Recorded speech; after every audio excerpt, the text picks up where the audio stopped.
Hi, everybody. Welcome to English Digest. I'm Tom. Hi, I'm Stephanie. It's our issue for the month of May, an issue or a topic that we're going to talk about. And this particular issue is of importance to us all because it involves the population of Taiwan. You don't want to have too many people, and you don't want to have too few people. And you don't want to have too many elderly people if you don't have younger people being born, because the elderly need someone to take care of them. So we're going to talk about this. It's kind of a big issue, so we're going to spend the next couple of lessons on it. But first, guys, we're going to read through day 1.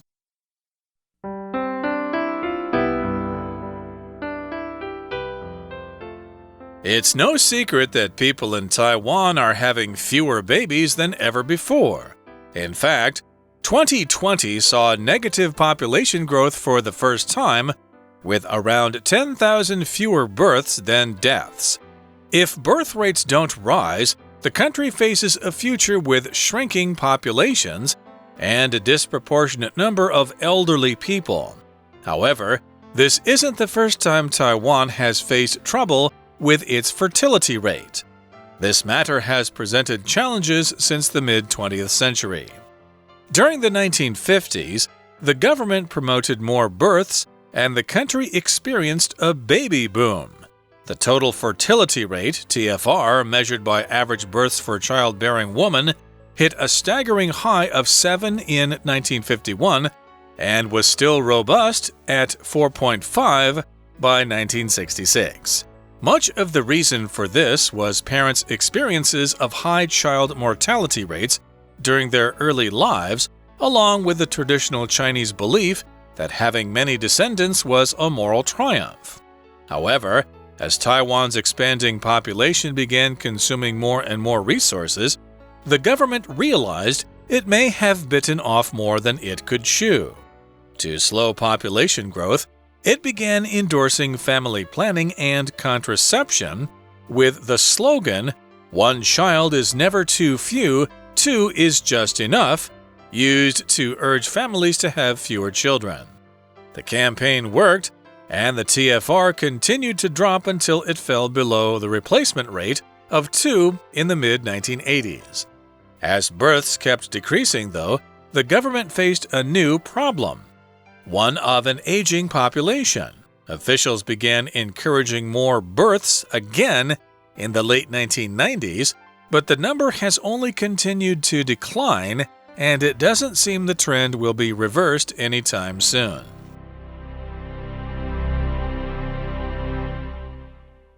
Okay, guys, let's take a look at our title first. What does baby boom mean? Baby boom is a phrase we use to talk about a lot of babies being born during a certain period of time. I know after World War II in America, we had a lot of babies being born because all those soldiers were returning home from war. And the kids that were born during that time are referred to as baby boomers.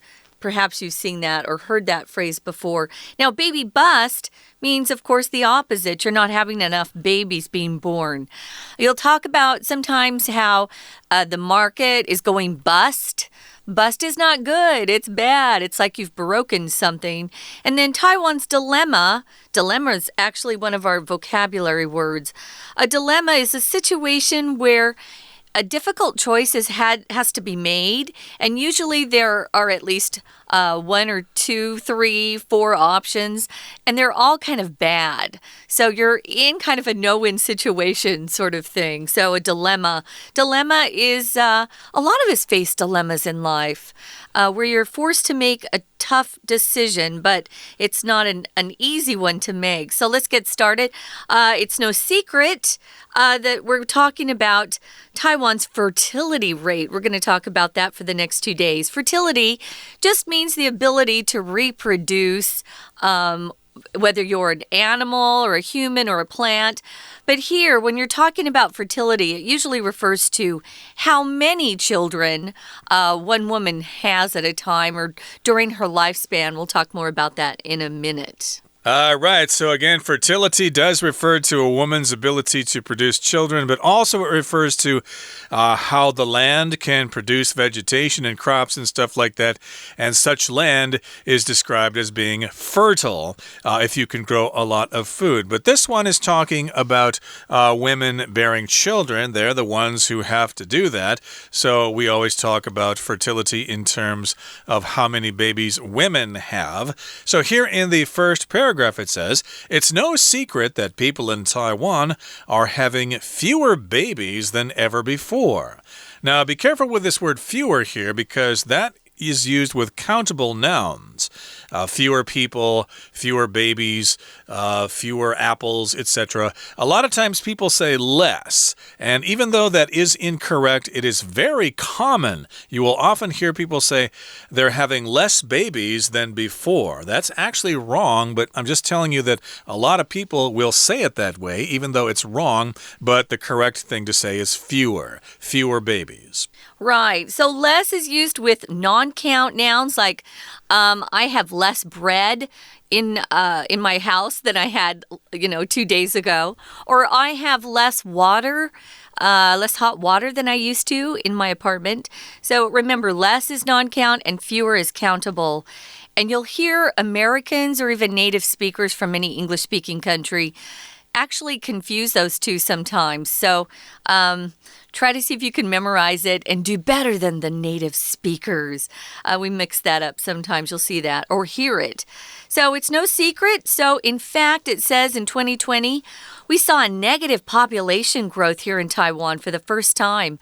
Negative population growth means you actually lost more people than were born into your country. So you had more people die than were born in 1 year, and that's really unusual.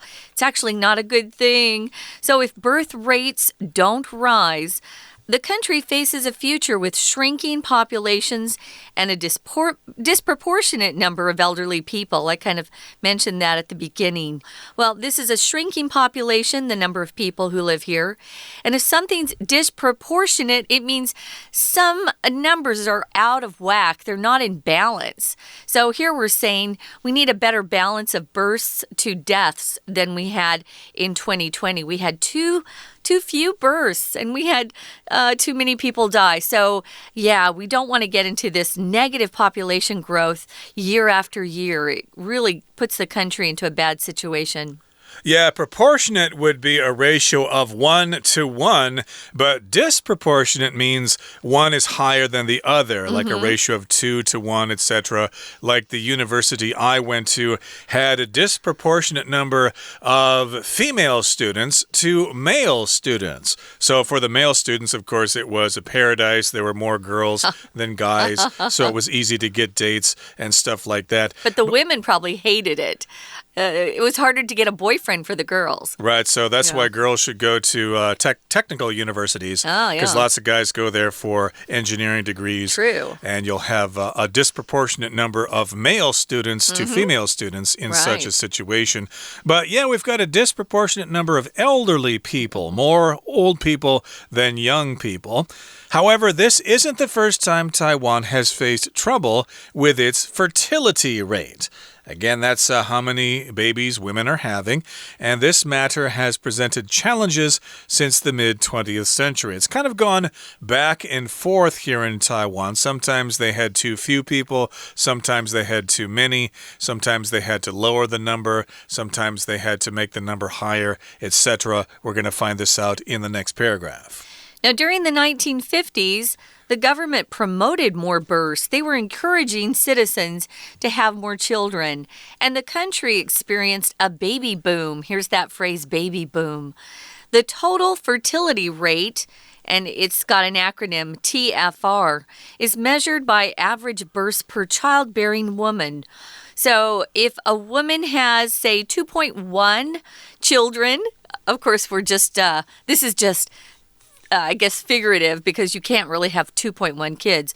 But if you had 2.1 children per woman who could bear children, then your population would not, you wouldn't get into that negative growth or even have a higher positive growth. It's just equal because it matches the number of the couple that are having the children, you know? You have a guy and a girl, they have babies. If they have 2.1, then your population will remain the same or stable.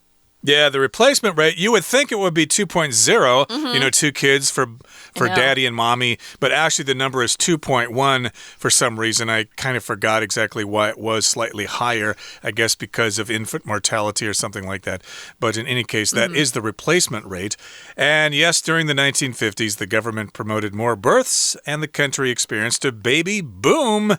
And again, the TFR, or total fertility rate measured by average births per childbearing woman, hit a staggering high of 7 in 1951. So here, staggering just means really, really surprising, really, really high, really, really severe. So a staggering number of children were born in 1951. It was a really high number, staggering. The verb to stagger actually means to kind of have difficulty walking, especially if you've broken your leg or if you're drunk or something like that, you will stagger. But here, staggering as an adjective just means a really surprising, shocking high number. Yeah, something really astonishing to you.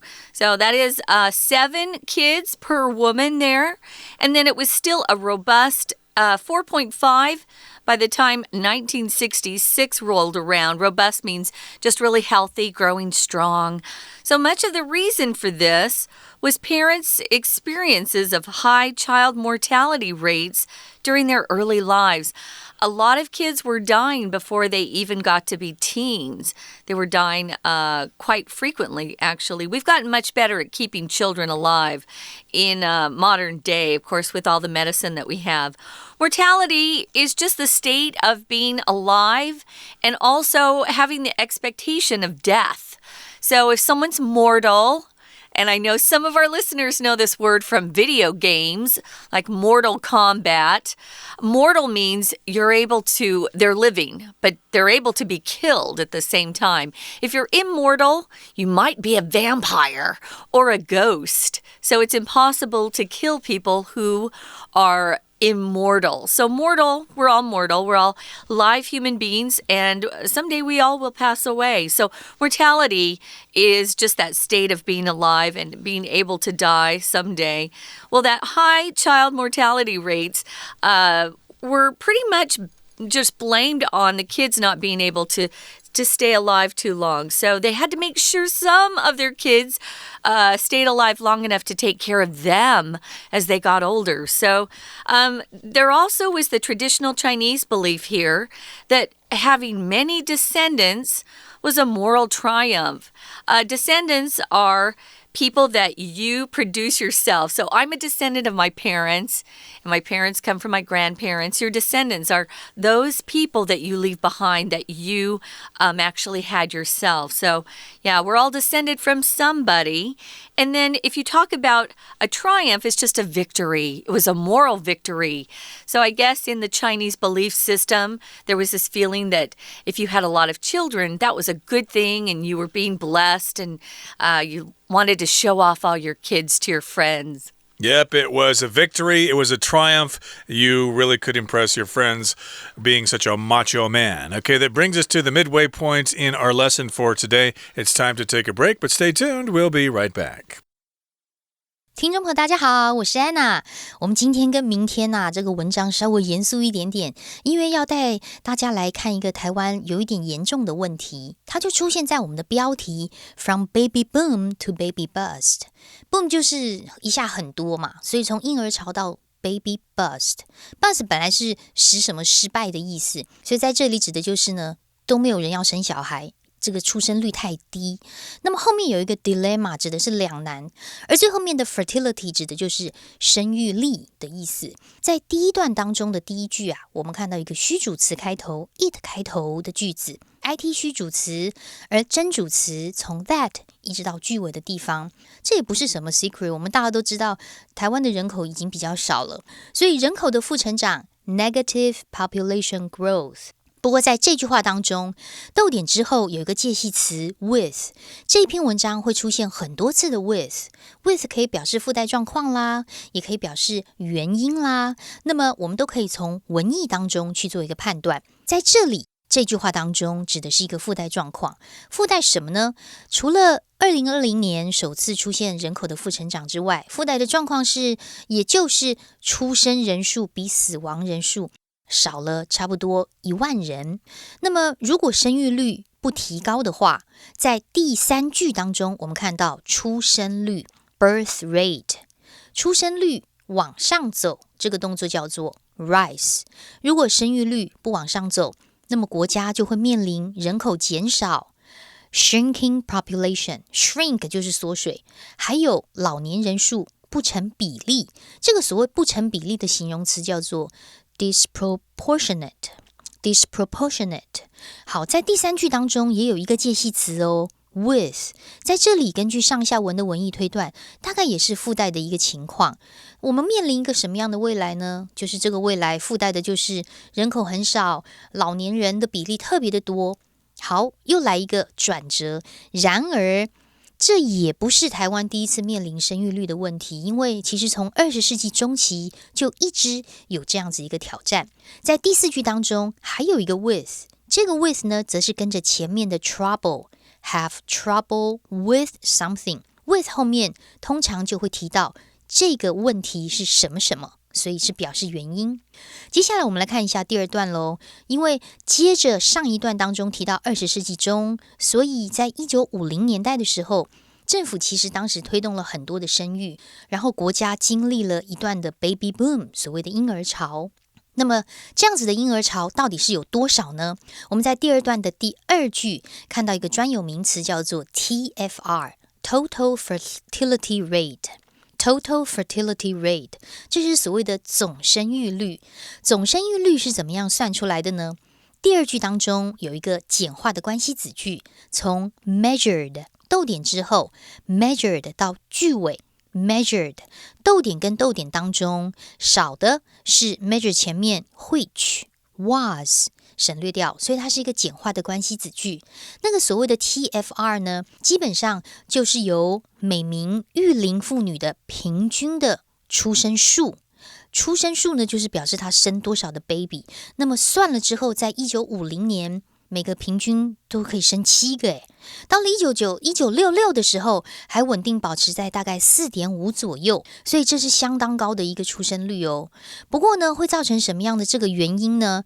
造成这个原因啊，主要是因为当时父母亲啊，其实早期有经过一些高婴儿的死亡率，这是第一个原因。所以我们在第二段第三句的地方有看到，也是个专有名词 Child Mortality Rates， Mortality Rates 指的就是死亡率。那么另外也有一个就是中国传统观念，我们觉得多子多孙多福气啦。不过在这句话当中，后面我们看到一个 that 到句尾，注意这里不是关系子句哦， that 在这里是一个没有意义的连接词，它是用来补充前面 the traditional Chinese belief， 传统的中国人的观念。什么观念呢？给它一个等号，也就是完整子句，有很多后代就是道德上胜利这件事情，所以它是一个连接补语的连接词。 We're going to take a quick break. Stay tuned. We'll be right back.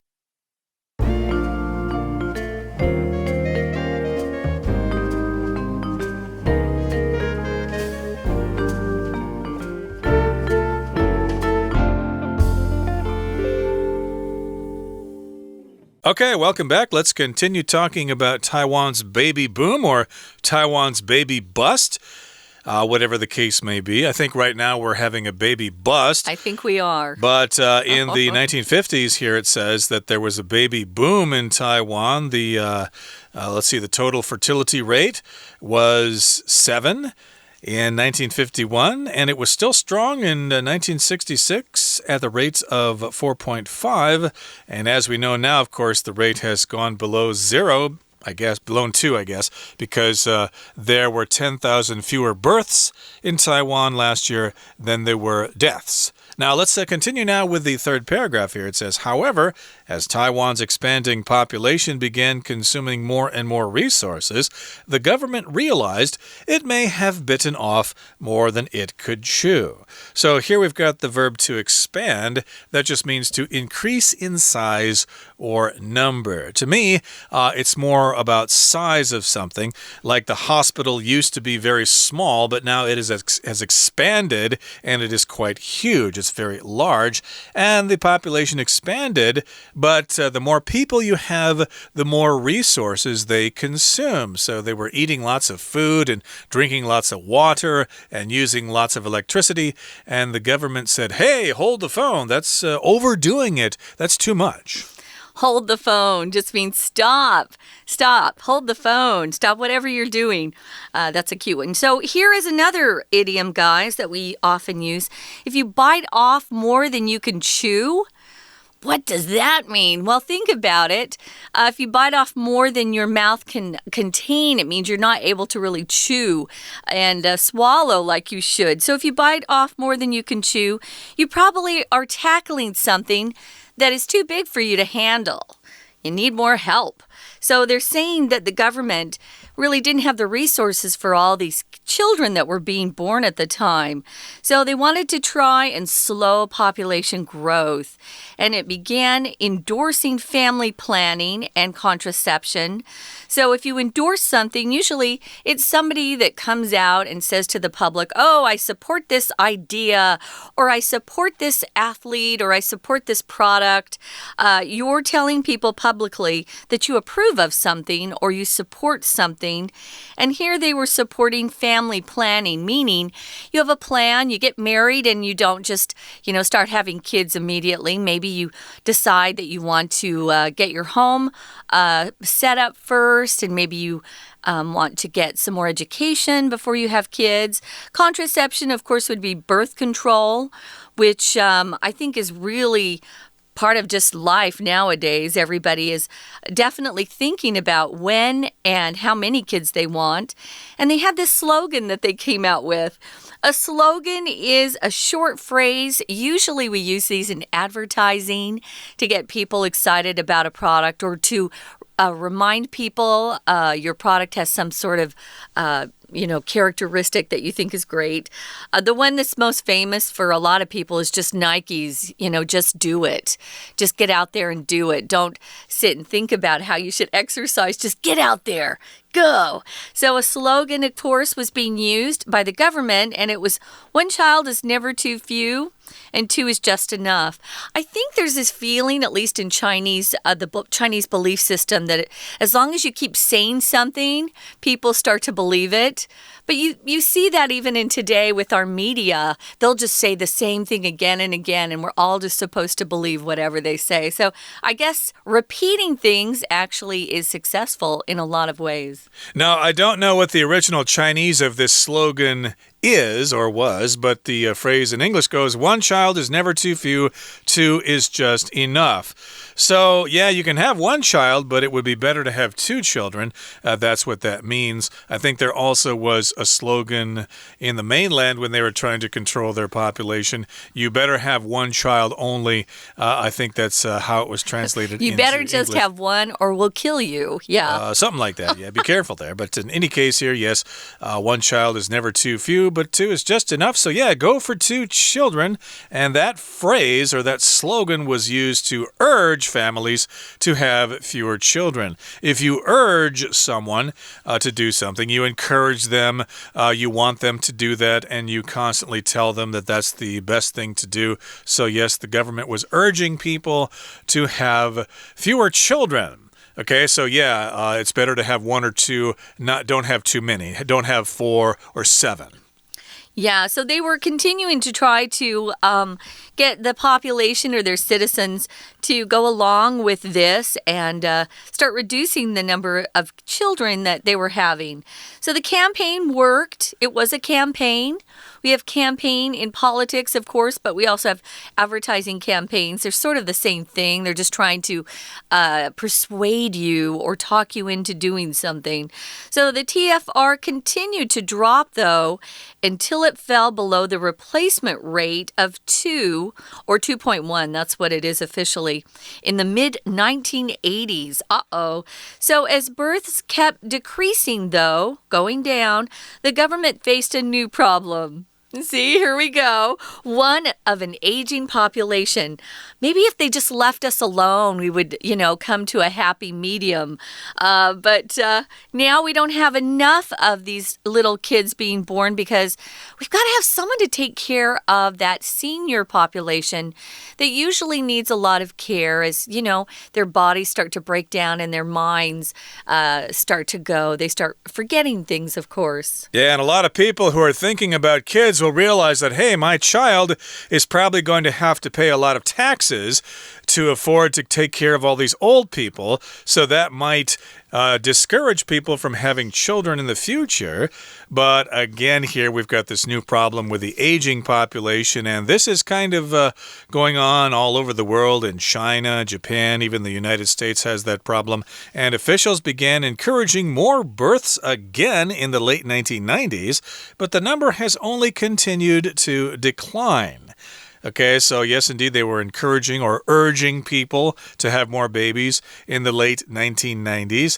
But it hasn't really worked. The number keeps going down, and it doesn't seem that the trend will be reversed anytime soon. What's the matter, people? You're not having kids out there. The government wants you to have them, but you're just not doing it. Yeah, well, life is just costing a lot of money, and we have to pay quite a bit in taxes. So it is kind of discouraging. We'll see what happens. It's going to be interesting. We're not done, though, talking about this particular issue, guys. We're going to spend another day on it, but right now, we're going to take a few minutes and listen to our Chinese teacher.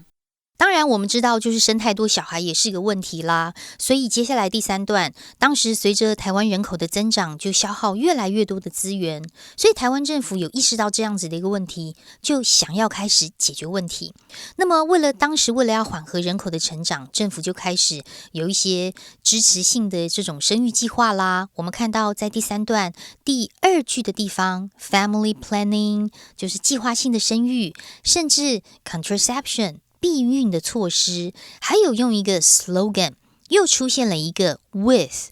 在这句话当中 with 表示使用什么样的工具，用这样子的一个口号，一个不嫌少，两个恰恰好。